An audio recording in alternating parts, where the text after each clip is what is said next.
welcome back to Dexter New Blood Who Dis podcast with Michelle. And me, Marsh, at Ref Marsh.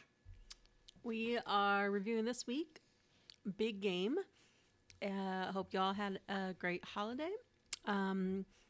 This is pretty exciting because where we left off was Dexter getting attacked from behind. So pretty excited to see where this is going because we learned that Harrison remembers everything and that Kurt is out to get Dexter at this point.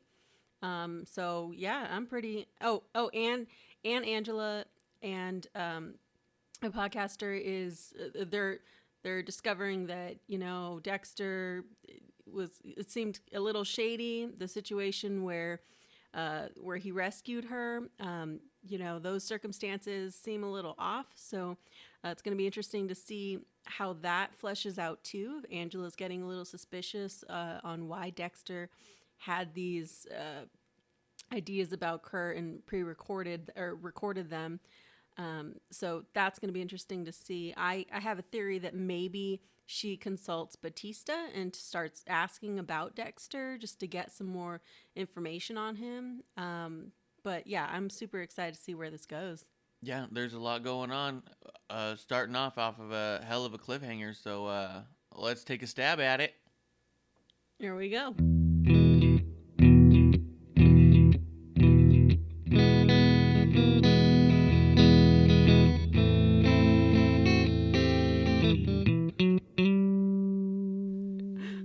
Wow. Oh my God.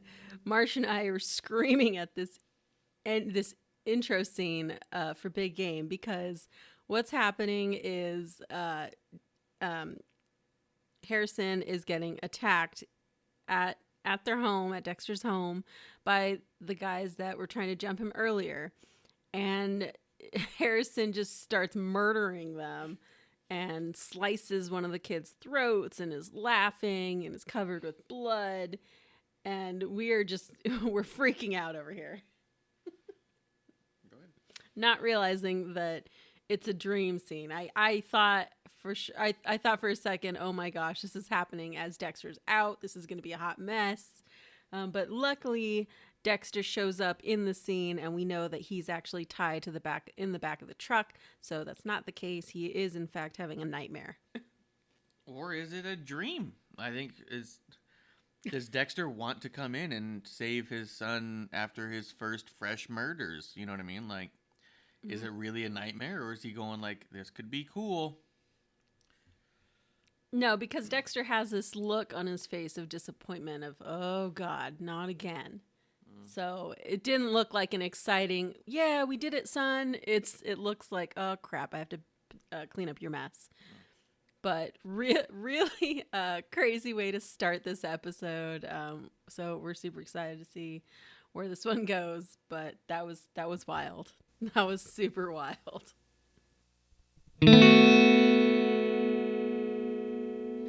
All right, so a lot is happening in this episode.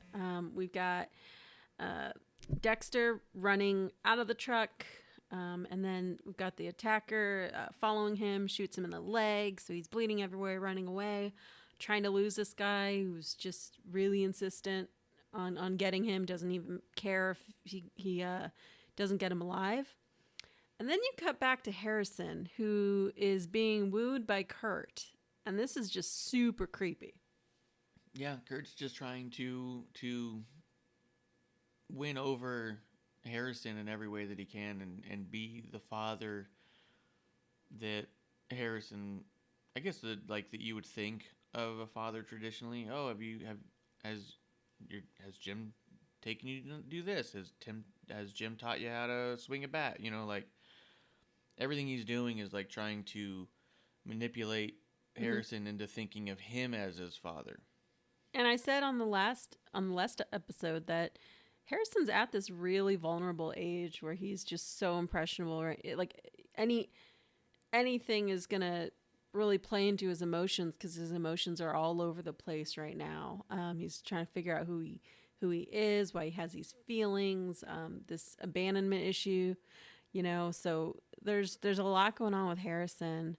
But on the other hand, we've got this really big issue of, and I said this right before it started, this episode, that Angela starts digging into Dexter's past. So she starts looking at Batista's social media, sees a picture of him with Dexter back when they were bowlers. And then she starts questioning, her coworker mentions, oh yeah, when Dexter, or when Jim beat up this drug dealer, and she starts really questioning him about that, then goes and finds that guy, that drug dealer that he was beating up, and finds out that he remembers getting pricked with the needle, and then the cops show up, and then he is attacked with Dexter. So she takes a picture of his neck as proof, and she's really, really digging into his motives right now. So we've got this other looming issue for Dexter. Yeah, I think even beyond motive, she's just trying to dig in to see if it's possible that he would be doing a bunch more, like what they talked about last episode. What Jim's doing is equally as strange as what Kurt is doing. So what's going on here? I think that Jim probably could talk himself out of a lot of it. Is just concern for Harrison, even if he wanted to say that he was eavesdropping on Kurt and Molly, because he'd already known about Kurt and Harrison, and here was this true crime podcasters looking to sit down with him privately, that maybe he was snooping around. You know what I mean? Like, he could probably write off some of that stuff, but yeah, I'm not sure. But he still can't do anything about Angela's gut feeling, right? And Batista's the one that said, hey, your gut, listen to it. So I just wouldn't be shocked if we went back to Batista. What if she starts questioning him and says, hey, what if I told you your friend was actually alive? So I think there's definitely still room for her to keep going at this. Yeah, there is. And then whatever Molly starts digging up, potentially. Something we're seeing so far in the episode, too, from a production standpoint, they're doing a really interesting job of using camera work and flashbacks to visualize like a psychological happenings outside of just a narration like you typically get. Right. Like with Dexter running through the woods as he's running and bleeding, and you can see on his face where his bruises are getting slightly bigger. He's bleeding a little bit more as it goes on and on. But also as the camera gets close up to his face, it's staying focused on his face, but you see a little more chaos around his head. Like the camera's focal point is his face, but it's twisting on almost like an axis to create a little bit of unstableness. Like he's starting to feel exhaustion, or he's starting to get uneasy. And then also with Harrison, when he's taking the baseballs to the side, he's leaning into it. You can see that he's taking steps forward into the balls, right, as they're being launched at him, and then showing flashbacks of him having issues with Jim specifically. Yep.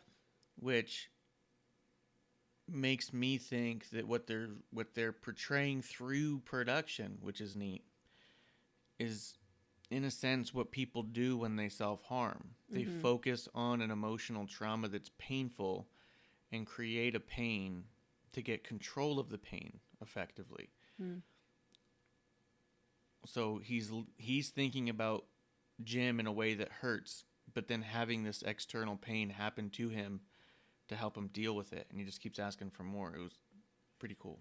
It was just insane too that Kurt's just there watching, knowing that all he's doing is hurting him, and just continues, to the point where he turns it off, and then Harrison says, "No more." It's just, oh, that was so eerie. Yeah.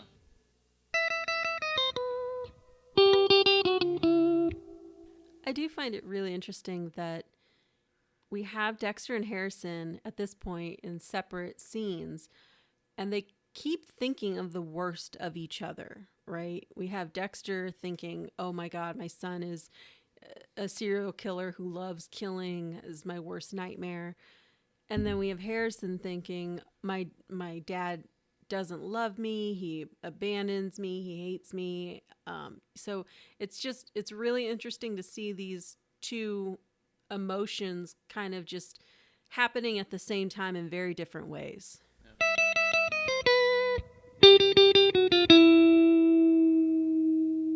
All right, so we've got Harrison going back to the cabin with Kurt, while Dexter has killed his attacker. We don't know how the timeline's going, like if he's dumping him somewhere real quick, or if he's actually cutting him up real quick and doing something with the body. What do you think?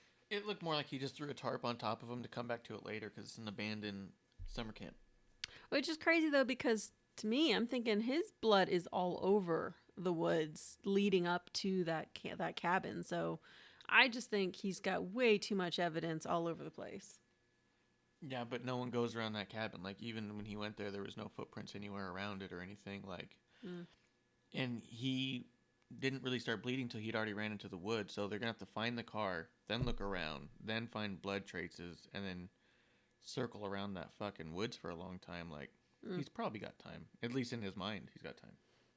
Yeah. It's really crazy how manipulative Kurt is with Harrison. He's really getting to know Harrison, having a little one-on-one with him, and Harrison is just so trusting of Kurt, right? He's able to talk comfortably with Kurt, and the whole time Dexter's trying to get a hold of him, and then Harrison just turns his cell off, his mobile, and you really just think like, oh my God, is Kurt really just waiting until Dexter gets there to kill Harrison in front of him, right? As revenge? Yeah, that's what I think it is. You killed my son, I'm going to kill yours. I really feel like that's where they're at. And it's also like, I mean, obviously we're the viewer, and so we're not in there, but like everything Kurt says is a twist. Yeah. 100% of everything he's saying is in regards to how you feel about Jim, feel this way about me. Yep. Just in different words, you know? Like every single thing. Where even when Harrison asked, what was the police thing? And he goes, well, some of us always suffer for our father's choices. And it's like, yeah, trying to get him to be, trying to get Harrison to think. Yeah, to think that they're similar, you know? We're the same, you and me. You know, guys like us, he says. Like, yeah, he's trying to, like, force that connection. Which is funny and ironic because Harrison's, like, saying that all he wants is a connection with Dexter. Yes. But Dexter and Harrison, well, Harrison really, like, doesn't put forth any effort to make a connection possible. Literally runs away anytime Jim wants to talk to him seriously. And then here he is being completely manipulated into thinking there's a connection just because he's just willing to sit there, not because there actually is one. And it's just kind of ironic to be like, this stupid kid thinks that there's no way he can have a connection with his dad, even though he's literally refusing to. And here's this dude able to easily manipulate him into thinking that just because he's present. Yeah, it's just, it's this ending. I mean, we're getting towards the end. It's like looming, just this what the hell is about to happen. And you also have Angela who's digging around, looking at the drug dealer who did die, right? That Dexter made him have an overdose, Jasper. And she's noticing at the corners that he does have a needle print on his neck. So she takes a picture of it, and she's trying to, draw some conclusions from that. And I mean, I just think she's building a case against him. Yeah. And she's not telling anyone, which is like, I think it's telling that she's not even mentioning any of this to the podcaster, not to her coworkers. So she's really trying to make sure she's got her ducks in a row this time. Yeah. Oh my God. So I was screaming at the scene where Kurt finally gets irritated that his counterpart's not there with Dexter, and he just comes out in full on hunting gear and points a rifle at Harrison. And so Harrison finally looks at his phone, and he's like, he was about to ignore all the calls from Dexter. And once he sees that now he's got a gun up on him. He starts freaking out. He's like, "Oh my God, what did I do, Kurt? What did I do? I can, I'm so sorry for whatever I said." He doesn't understand that he's in danger until this moment. And it's just like, I was screaming because I was like, finally, you idiot, you're about to get killed. It was kind of interesting seeing the look of concern on Harrison's face when he got the first 2 texts from Dexter. And then when he turns his cellular back on and sees there's all those missed calls, he does have a look like this did seem different to Harrison. So I think he was starting to open up the idea that his dad is actually concerned about him. But then, as Harrison's running away, they got the sight on him. Kurt's sitting there telling him to run. Sins of the father, as they say. And then the car shows up, and he starts screaming, get him out of the car, because he wants Dexter to see he's going to kill his son. He didn't realize just yet, but then he realized that car is not going to slow down until it hits him, and yeah.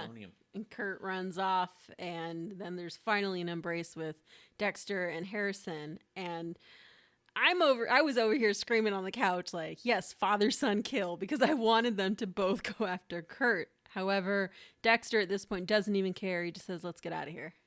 Yeah, there's too much conversation that needs to happen between the two of them before they can just go kill someone together. Like, Kurt was running away. What's Dexter going to say? He's limping. Is he going to say, hey, Harrison, grab your knife and go slit that guy's throat. I'll catch right up. You know what I mean? Like, and Kurt was running away without a rifle into the woods. The car ran over the rifle, so he's disarmed, literally.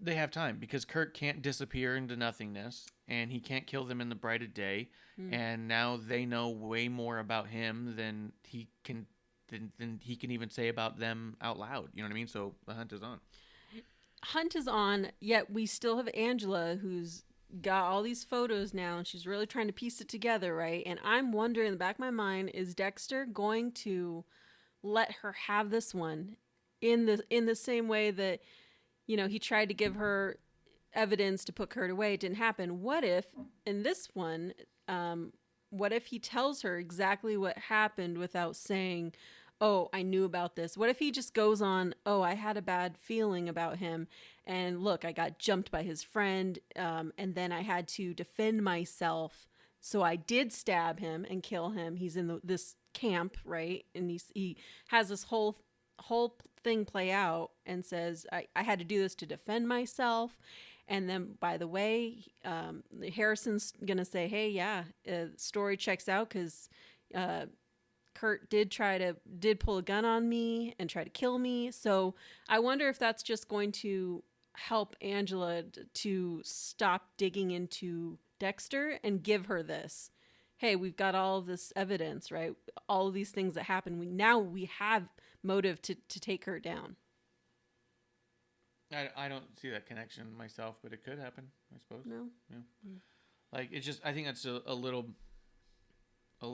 heavy on the fantasy booking, just because we don't know what's going on with that other body yet. It's going to take one scene where he cuts up that body, and then that whole thing falls apart. That's true. You know what I mean? So yeah, I'm assuming that the body just is intact with the knife and with the tarp over. That's it. And what would Dexter gain by giving that up? He would go to prison, because she's already suspicious of him. He might have a self-defense claim, but he has nothing to gain by that. It's not going to take her off his tail. It's going to... If he said, no, not at all. If she thinks you may have killed Jasper, and you attack this other dude, and you might have gonna go to kill him, and then you say, oh yeah, but I killed this other dude, but trust me, I didn't kill the other ones. Okay, but she really, really hates Kurt, right? She has every reason to want to put Kurt away, and at the end of the day, let's say she goes with, oh, you killed this drug dealer. At the end of the day, it's still a drug dealer. Like, I don't know where her... She doesn't like him. She doesn't like Dexter. Okay. She wants to take them both out. I think if you give her enough rope on that, she'll take them both out in a heartbeat. Yeah, on the flip side, I was thinking that she's not like Deb. She's not family. So exactly. if she had the opportunity, she would kill Dexter. Yeah, I think so. I hope she doesn't.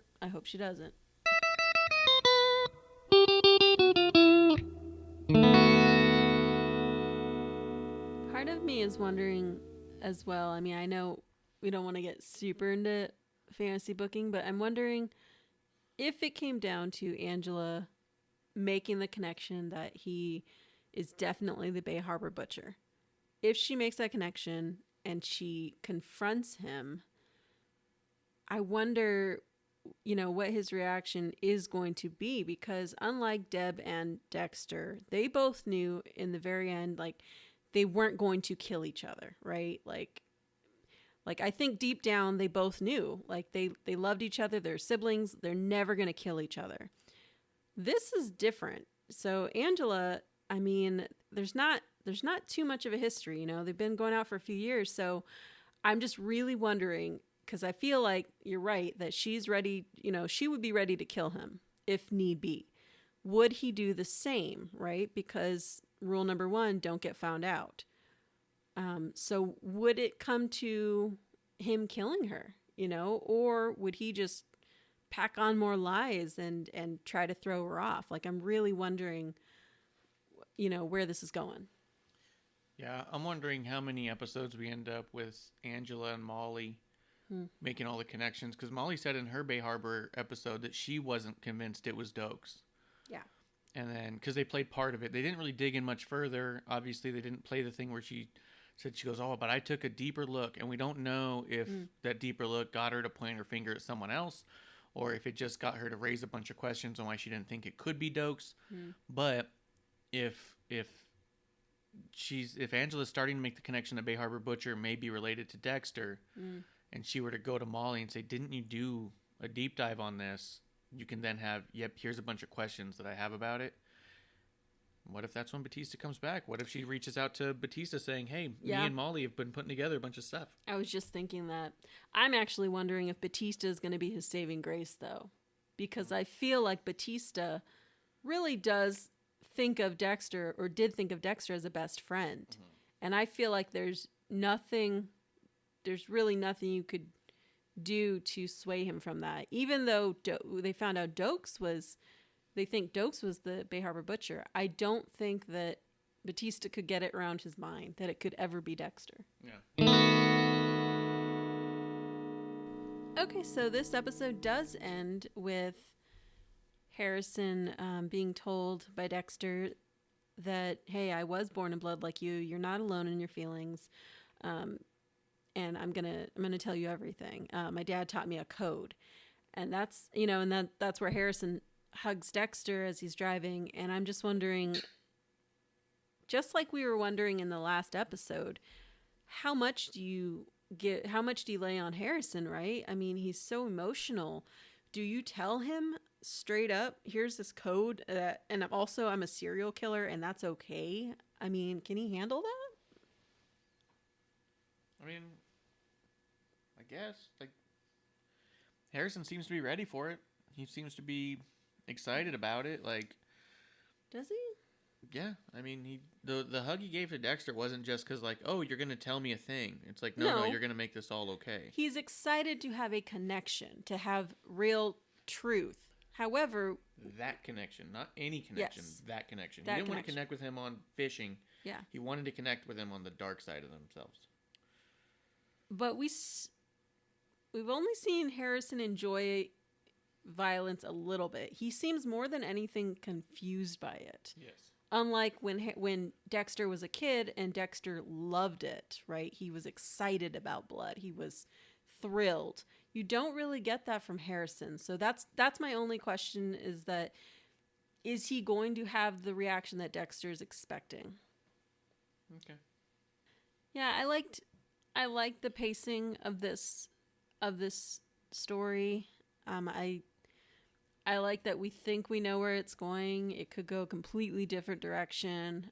I like that it felt like closure in the discourse that Harrison and Dexter have been having this entire season. So I'm glad that they finally kind of closed that, and now hopefully they'll be able to have conversation. Yeah, I think it was a really interesting episode, just in the idea of that it was going to take a lot for them to both bring their guards down, and here you had it really played out where they're both completely exhausted in every sense, right? They've both been getting these adrenaline dumps all day long. They've got nothing left. So this car ride home where they're finally opening up and they're getting choked up, they've got no defenses. Like literally Dexter just spent the entire day from sunrise to sunset running and bleeding and then trying to run down a dude with his car.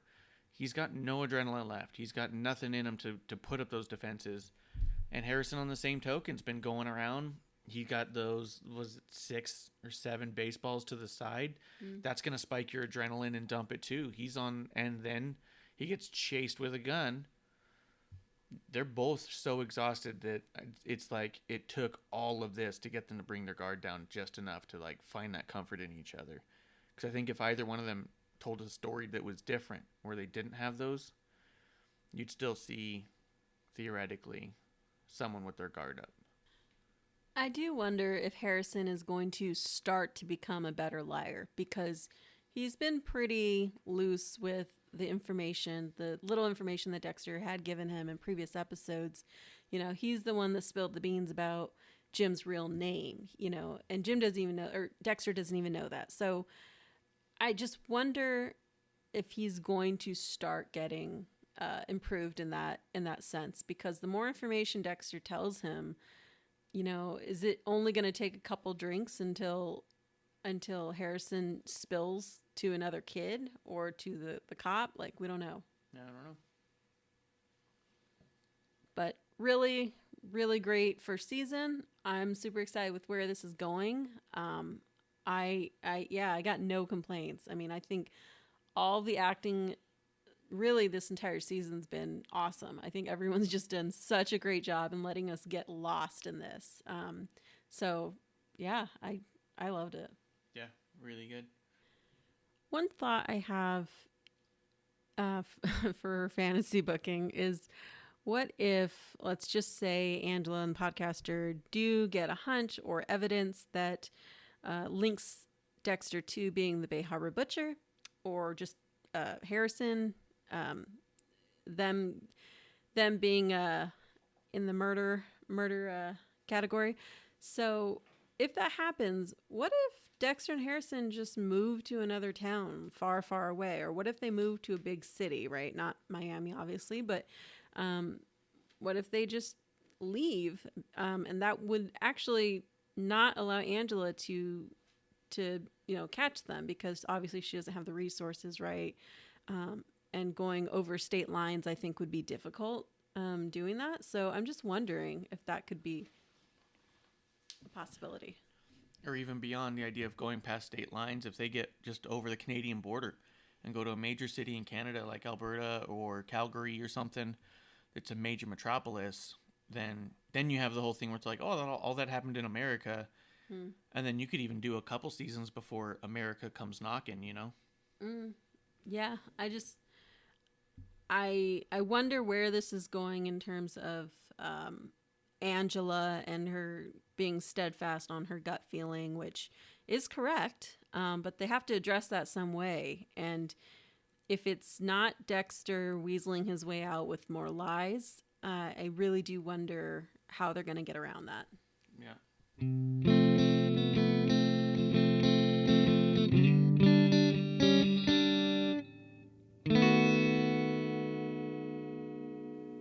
I did just get into the official Dexter podcast. I've been listening to that, which has been really cool, because they've got the writers and the editors come on and share what they were going for and their background. So that's also been really cool to listen to. And I listen to it after our show, so it's not like I'm picking up from what they're saying and bringing it.